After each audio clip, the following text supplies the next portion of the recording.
himne intimasi. Himne artinya pujian atau penyembahan yang kita ungkapkan untuk Tuhan.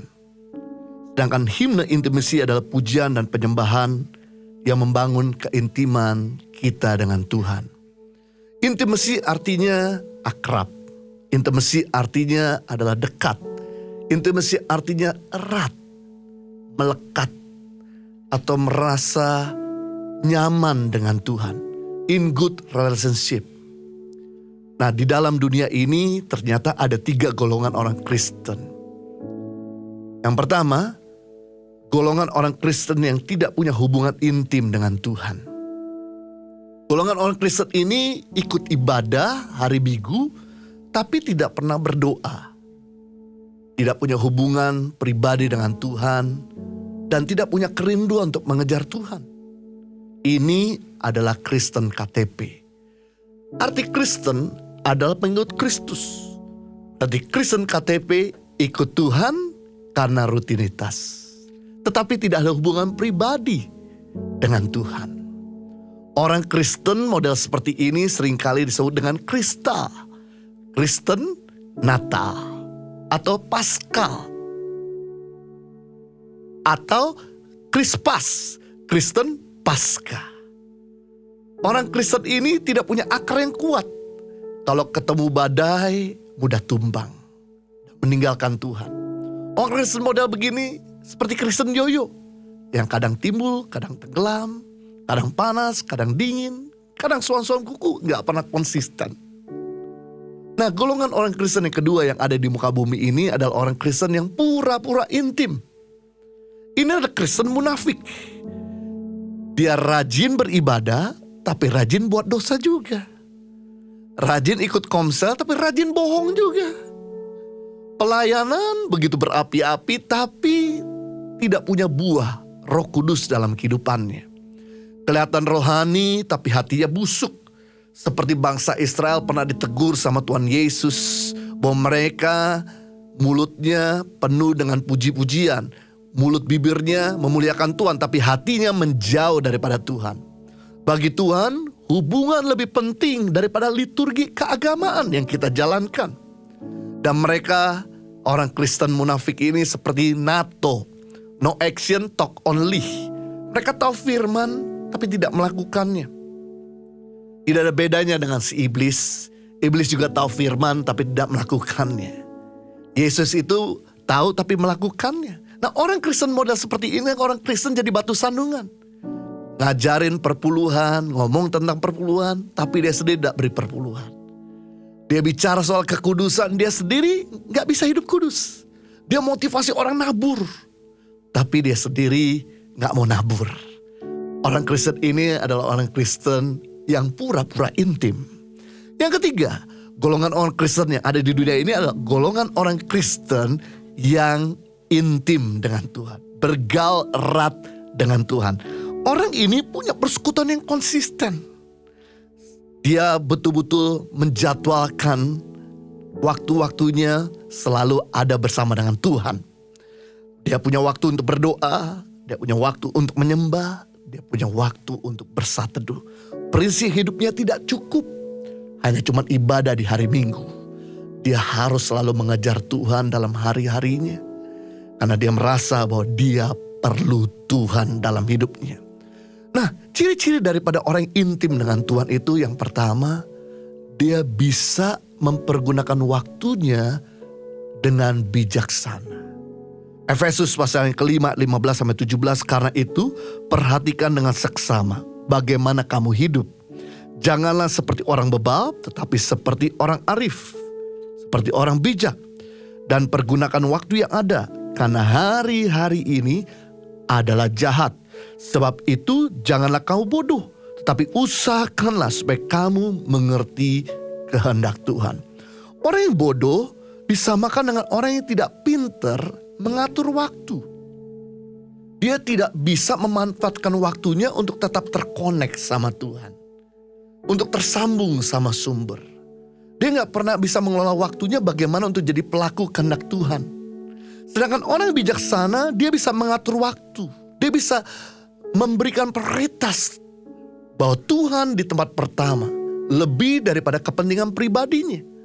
Dia mengerti ada waktu untuk bekerja, ada waktu untuk belajar memberdaya hidupnya, ada waktu untuk mengurus rumah tangga, ada waktu untuk ngurus keluarga, ada waktu untuk bermain, ada waktu juga untuk istirahat, serta dia punya waktu juga dengan Tuhan.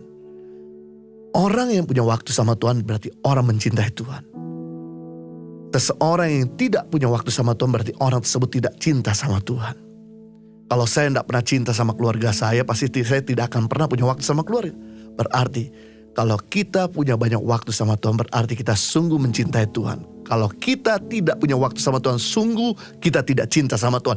Jika kita punya waktu berkualitas sama Tuhan, berarti sudah punya cinta yang berkualitas dengan Tuhan. Kita sadari bahwa dalam hidup ini kita perlu namanya untuk di-charge. Terkonek kembali sama sumber. Kenapa? Karena seperti sama hal dengan mobil balap. Sekenceng-kencengnya dia melaju, berkompetisi dengan lawannya. Dia punya waktu namanya pit stop.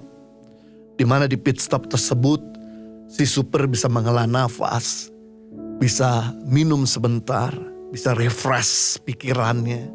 Kemudian mobilnya diisi bahan bakar, diganti ban yang gundul dengan ban yang baru, dikencengkan baut-bautnya, dicek olinya. Dan kemudian memang pada waktu dia pit stop, dia sempat dilibas atau dia dibit atau dikalahkan oleh lawannya.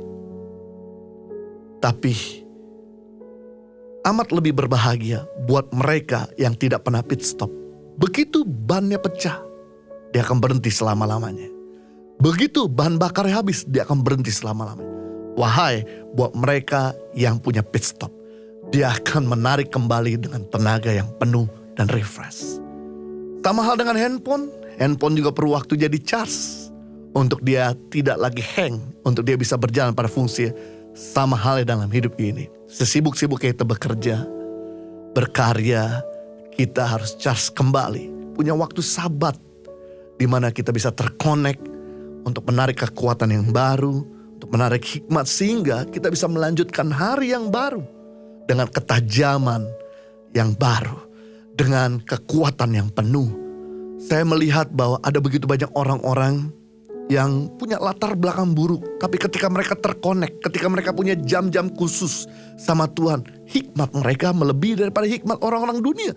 Seperti Daniel, di mana sehari dia berdoa 3 kali kepada Tuhan. Dan dia bahkan mengambil komitmen untuk tidak makan santapan raja. Tapi siapa yang menyangka, ternyata Daniel punya hikmat 10 kali lebih cerdas daripada orang-orang di zamannya. Saya tahu kita semua suka mengejar ambisi, suka mengejar visi mimpi kita. Tapi jangan lupa, orang yang bijaksana, orang yang punya hubungan sama Tuhan, orang Kristen yang sejati adalah orang Kristen yang selalu punya waktu dengan Tuhan. Yang kedua, orang yang memiliki intimasi sama Tuhan, yaitu dia melakukan kehendak Tuhan. Dia hidup sesuai dengan firman Tuhan. Mazmur 1 ayat 2-3. Tetapi yang kesukaan ialah Taurat Tuhan, dan yang merenungkan Taurat itu siang dan malam. Ia seperti pohon yang ditanam di tepi aliran air, yang menghasilkan buahnya pada musimnya, dan tidak layu daunnya, dan apa saja yang dibuat dia berhasil. Kita bisa melihat di sini firman Tuhan berkata, orang yang intim sama Tuhan, dia pasti berbuah. Dan apa saja dibuatnya berhasil. Kita bisa melihat bahwa orang yang intim sama Tuhan selalu mirip sama Tuhan. Your nearness determine your likeness. Kedekatanmu akan menentukan keserupaanmu. Kalau kita dekat sama orang timur, maka kita akan mirip dengan orang timur. Kalau kita dekat sama orang barat, kita akan mirip dengan orang barat. Waktu kita dekat sama Tuhan, tanpa kita sadari, gaya kita berpikir, gaya kita berbicara, gaya kita bersikap dan tingkah laku akan mirip dengan Tuhan kita. Tolong dianalisa, apakah dari tahun lalu sampai hari ini kita mirip Tuhan atau sebaliknya? Apakah kasih kita bertambah-tambah atau berkurang-kurang? Apakah kesabaran kita bertambah-tambah atau berkurang-kurang? Apakah perkataan kita makin berkualitas atau sebaliknya? Apakah pikiran kita berkualitas atau sebaliknya? Apakah hubungan kita makin berkualitas atau sebaliknya? Orang yang dekat sama Tuhan, pasti orang tersebut suka melakukan firman. Itu sebabnya hari ini saya mau encourage kita semua, jangan jadi orang Kristen yang pura-pura intim. Jangan jadi orang Kristen yang KTP. Tapi jadi orang Kristen yang punya hubungan intim dengan Tuhan. Maka apa saja yang dibuatnya berhasil.